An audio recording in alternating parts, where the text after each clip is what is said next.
সম্পূর্ণ মিথ্যা। কোনো অর্গানাইজেশন না, সুজন কোনো নিবন্ধিত সংগঠন নয়। সুজন কোনো বিদেশি সাহায্য নিতে পারে না, এবং আমরা সুজন পরিচালিত হয় ব্যক্তিদের সহায়তায়। তো সুজন এটা শুধু ফেক নিউজ নয়, এটা ডিপ ফেক নিউজ, এবং এর মধ্যে কোনো রকম সত্যতা নেই। ওকে ওকে এবং এটা শুনেন, এই স্বৈরাচারের দোসররা আমাদেরকে বিতর্কিত করার জন্য এইসবগুলো করছে, এর মধ্যে সামান্যতম সত্যতা নেই। আমি কিন্তু সরকারি লোক নই। আমাকে যে দায়িত্বটা দেওয়া হয়েছে নির্বাচন ব্যবস্থা সংস্কার কমিশনের জন্য, ওটার প্রধান হিসাবে, সেটা আমাকে সুজনের সম্পাদক হিসাবে সেই দায়িত্বটা দেওয়া হয়েছে। আমি যে কাজটা করেছি সম্পূর্ণ বিনা পারিশ্রমিকে একজন সচেতন নাগরিক হিসাবে এই কাজটা করেছি। তাই আমি সরকারি লোক নই এবং সরকারের লোক হিসাবে এখানে দাঁড়ানি, এই জিনিসটা স্পষ্ট হওয়া দরকার। তো আমরা যে গত অগাস্ট মাসের 5 তারিখে যখন হাসিনা পালিয়ে গেলেন এবং একটা গণ আন্দোলনের দাবির প্রেক্ষিতে, গণ আন্দোলনের মুখে তিনি পালিয়ে গেলেন, তো এটা পালিয়ে যাওয়াটা, এই আন্দোলনটা ছিল শুধু তাকে ক্ষমতাচ্যুত করা নয়, এই আন্দোলন ছিল একটা স্বৈরাচারী ব্যবস্থার অবসান ঘটানো। এবং তখন যেই দাবিটা ছিল মানুষের মনে, সেটা হলো সেই স্বৈরাচারের বিতাড়ন, একই সাথে স্বৈরাচারী পদ্ধতি, স্বৈরাচারী প্রক্রিয়া, স্বৈরাচারী প্রতিষ্ঠান যেগুলো হাসিনাকে দানবে পরিণত করা হয়েছে, তার যেন পরিবর্তন ঘটে।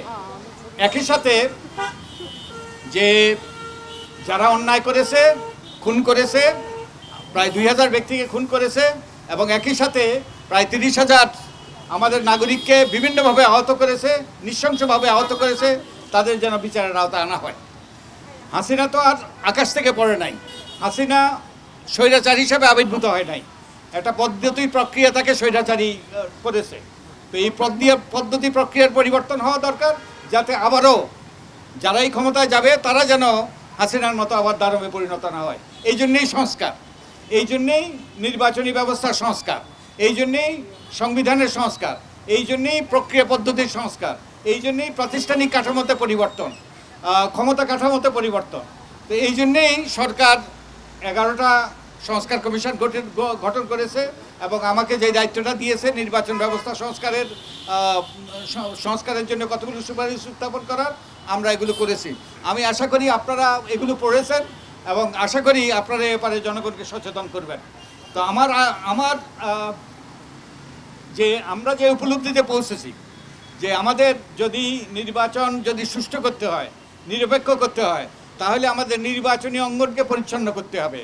নির্বাচনী অঙ্গনে যে সকল অবাঞ্ছিত ব্যক্তিরা অতীতে নির্বাচিত হয়েছে এবং নির্বাচনী অঙ্গন দখল করেছে, তাদেরকে সেই স্থান থেকে তাদেরকে বিতাড়িত করতে হবে। নির্বাচনী অঙ্গনকে পরিচ্ছন্ন করতে হবে, একই সাথে রাজনৈতিক অঙ্গনকে পরিচ্ছন্ন করতে হবে।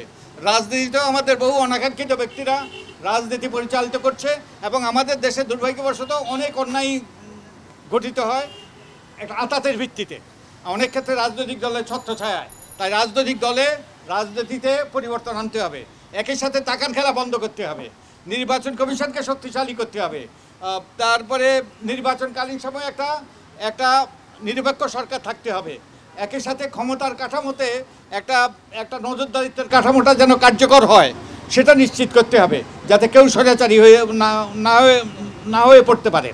তো এই সংস্কারগুলো যদি আমরা না করি, এইসব ক্ষেত্রে যদি পরিবর্তন না করি, তাহলে কিন্তু আবারও এই কাঠামো আবারও স্বৈরাচার সৃষ্টি করবে। কারণ আমাদের স্বৈরাচারী পদ্ধতিতে যেটা হয়েছে, যে তাদের দায়বদ্ধতার কাঠামোটা ভেঙে গিয়েছে।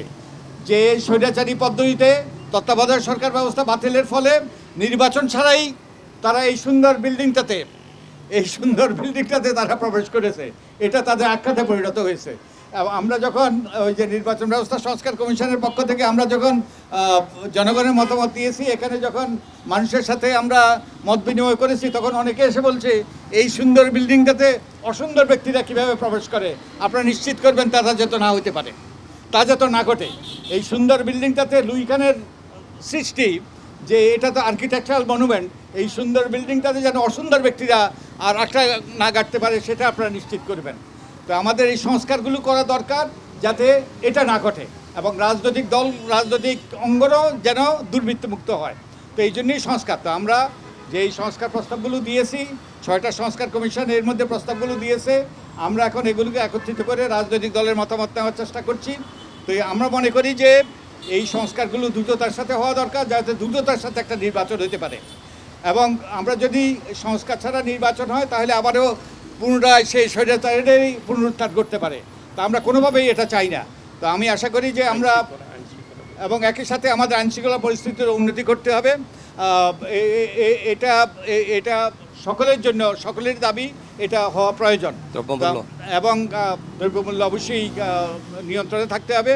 তো আমি আশা করি আপনারা যারা এখানে গণমাধ্যমের প্রতিনিধি আছেন, আপনাদেরকে সোচ্চার হওয়ার জন্য যে আমরা যেই প্রস্তাবগুলো দিয়েছি, সুপারিশগুলো দিয়েছি, এগুলো যেন জনগণের কাছে পৌঁছে এবং জনগণ যাতে উপলব্ধি করতে পারে যে এগুলো হওয়াটা জরুরি, এগুলো হওয়াটা গুরুত্বপূর্ণ, যাতে আমরা একটা সত্যিকার অর্থে সুষ্ঠু নিরপেক্ষ নির্বাচন দ্রুততম সময়ের মধ্যে অনুষ্ঠিত হয় এবং এর মাধ্যমে সত্যিকারে সহজ, যোগ্য এবং জনকল্যাণ নির্বাচিত প্রতিনিধিরা আমাদের এই সুন্দর বিল্ডিংটাতে বসতে পারে, আমাদের গণতান্ত্রিক ব্যবস্থাটা কার্যকর হয়।